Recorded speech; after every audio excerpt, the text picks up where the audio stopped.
Start. Bharatvarsh एक विशाल देश है जिसकी जनसंख्या 1981 की जनगणना के अनुसार 68 करोड़ से अधिक है। इस विशाल देश के लोग भी विशाल हैं।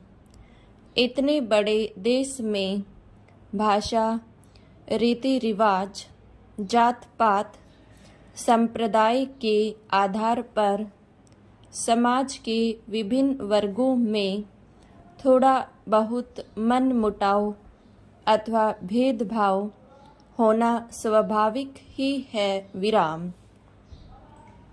शायद ही विश्व में कोई इतना बड़ा देश होगा जहाँ के लोगों के रहन सहन, आचार विचार, वेशभूषा, खान पान, धन दौलत, भाई बंधी की भिन्नता होते हुए भी इतनी एकात्मकता दिखाई दे।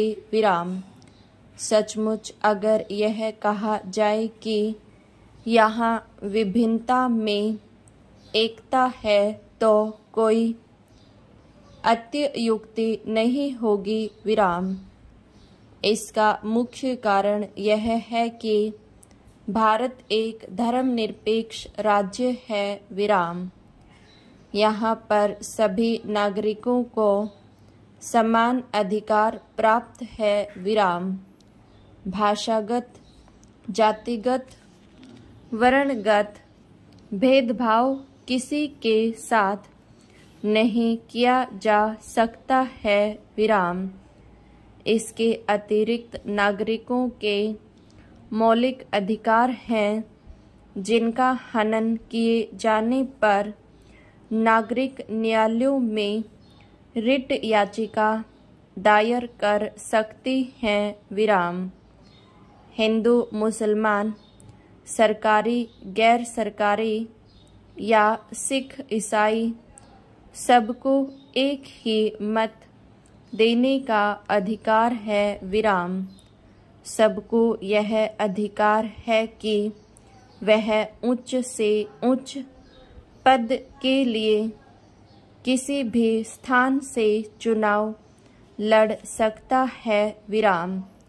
यहाँ के समस्त नागरिकों को सामाजिक, आर्थिक और राजनीतिक न्याय प्राप्त है तथा अपने विचारों की अभिव्यक्ति, विश्वास, धर्म और उपासना की स्वतंत्रता है। पैरा। संघ और राज्यों की सेवाओं के लिए संघ लोक सेवा आयोग तथा लोक सेवा आयोग स्थापित किए गए हैं। देश की सुरक्षा के लिए आपात प्रबंध किए गए हैं। आपातकालीन स्थिति में राष्ट्रपति द्वारा विशेषाधिकारों का प्रयोग किया जाता है। राजभाषा एवं प्रादेशिक भाषाओं को उपयुक्त स्तर पर मान्यता दी गई है। न्याय व्यवस्था के लिए उच्चतम न्यायालय तथा उच्च न्यायालयों के अतिरिक्त जिला न्यायालय भी स्थापित किए गए हैं। कानून के सामने सभी नागरिक बराबर हैं।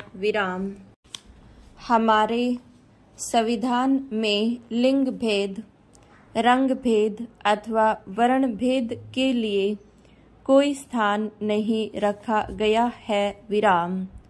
सरकारी या गैर सरकारी, धनी या निर्धन, सब कानून के सामने बराबर हैं। फिर भी समाज में असमानताएं आश्चर्यजनक गति से बढ़ती जा रही हैं, जिनको दूर करने के लिए भारत सरकार कृत संकल्प है और अनेक सुधार कर रही है विराम, किंतु इन सभी सुधारों और कानूनी अधिकारों के बाद भी समाज में बढ़ते असंतोष का मुख्य कारण बढ़ती हुई जनसंख्या है, जिस पर रोक लगाना जरूरी है विराम।